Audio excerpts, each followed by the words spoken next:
Hey folks, this is Brent Easton with Easton Farms. Welcome back to the channel. Well, I was just over here finishing up chores this evening and thought I'd take a few minutes here and catch an update video on the rams and Salty. Say hi, Salty. Good girl, aren't you? So the ram flock's doing really good. We've got 18 rams in here. 3 of them are the older ones. That's the original ram that I bought from Greg, Judy. And then I've got 2 older ones that I saved back from last year's lamb season for backups, just in case, something bad happens and we need replacements or whatever. So, and then 2 are the new registered stock rams. There's one that's a year old and one that was born in May. So that's the older one, and he's pretty small, but I guess that just means that he'll probably throw smaller lambs that are easy to be birthed, so that's probably good because a lot of the new ones are pretty young. And then I don't see the other registered one. I know he's here, I saw him a minute ago, but I think that's him. So I think that leaves 13 of those. There's one that probably needs to be table fare. He's not filled out very well in the equipment department as a breeder. And then so that should leave about 12, I think. So we've got 12 that'll be for sale here this fall. And of those, a couple of them were born in February, the rest of them were born in May. So, but they all look pretty darn good. And 3 of them have some color on them. And those are from Greg's commercial flock. Some color's acceptable on St. Croix, but I think, if I'm not mistaken, which I could be, I think Greg's had some different genetics thrown into his flock, so you get some color every now and then. I notice he's got a couple of black ones, and that tawny deer brownish color is fairly common. So, but they do really good, and they're a really good management tool on your pasture. Take you guys around a little bit here and look at the forage here. The rams have been in here on this 15-acre plot for most of the end of summer here, since July, and they do pretty good at moving themselves around from day to day. They don't really seem to cause much of a problem. They don't overgraze anything in one spot too bad, and they don't seem to cause problems bedding down in the same spot too bad. But I moved them around in here with hot wire for the first month and a half that I had them in here, and then I pulled the last wire out and just to experiment and see how they got along, and they seemed like they were doing really good, so I just kind of left them to their own devices. But I was off busy building new stock water ponds, but they have done a better job, actually, I think, controlling the sericea and sprouts moving around on their own. So it's probably not the best idea for parasite control, but I haven't had any problems. They're all super healthy, they're all clean, and their color's all really good. So I don't know, I don't think there's a problem. They don't spend very long in one spot, so I think they're pretty much managing the parasite load themselves. But it'd be a simple matter to run a hot wire back through here and cut it back up and start over on our rotations, and I may do that here one of these days. But hopefully a lot of them will probably be sold off anyway as breeders or what have you. That's up to the buyers. They are all intact, so they seem to gain better that way, and I don't know, seems like kind of a waste of time to spend time and resources on banding them.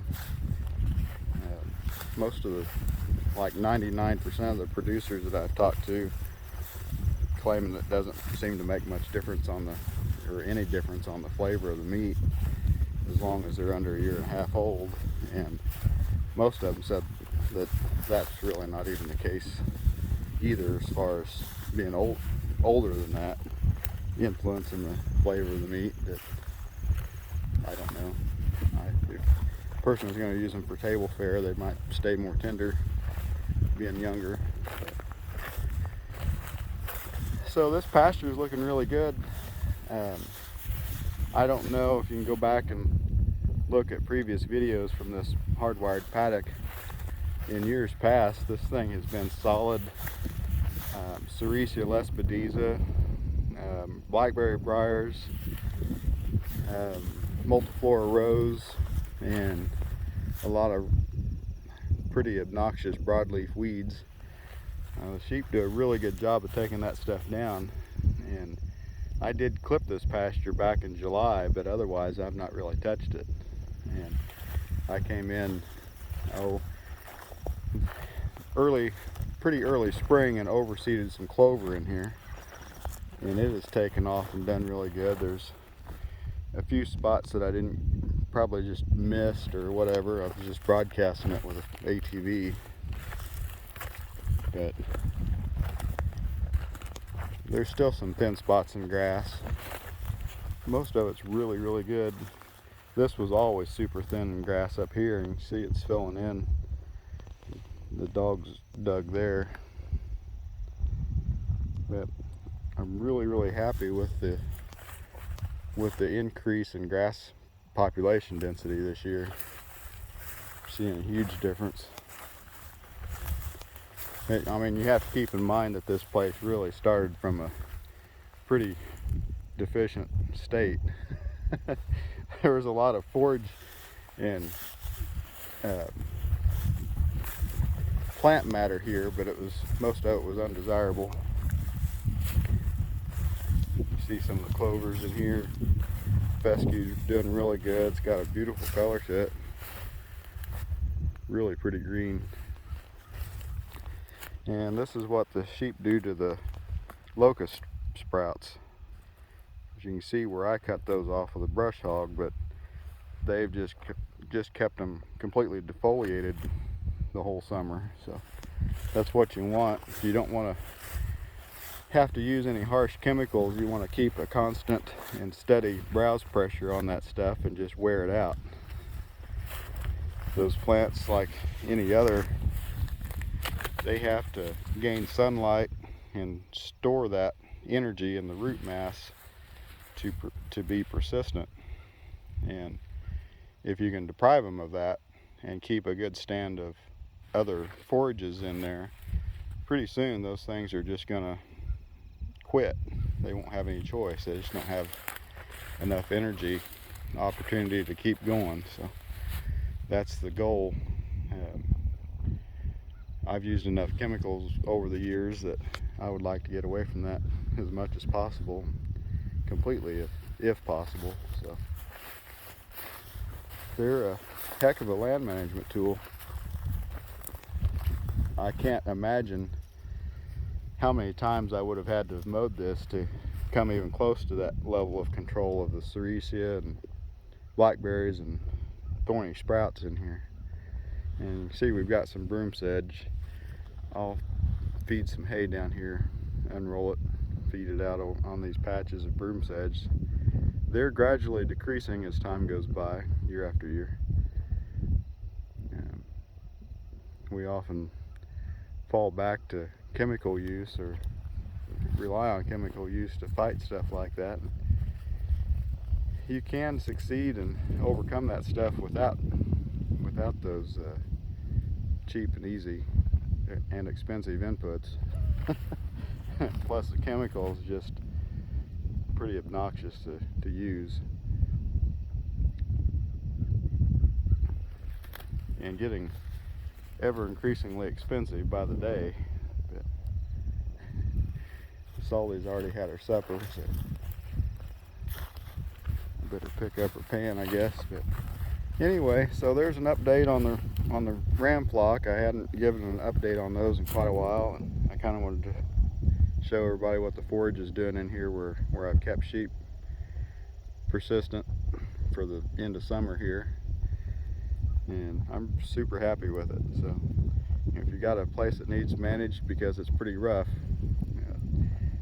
if you don't want to take on goats and fight those getting out of your fence all the time, I think these sheep is probably the ticket to an environmentally safe method of control without chemicals or a lot of trouble. I mean, they're easy to keep. So, but anyway, well, I'm going to leave this off here, and I'll catch everybody in the next video. Say bye, Solly. See you guys later. Take care.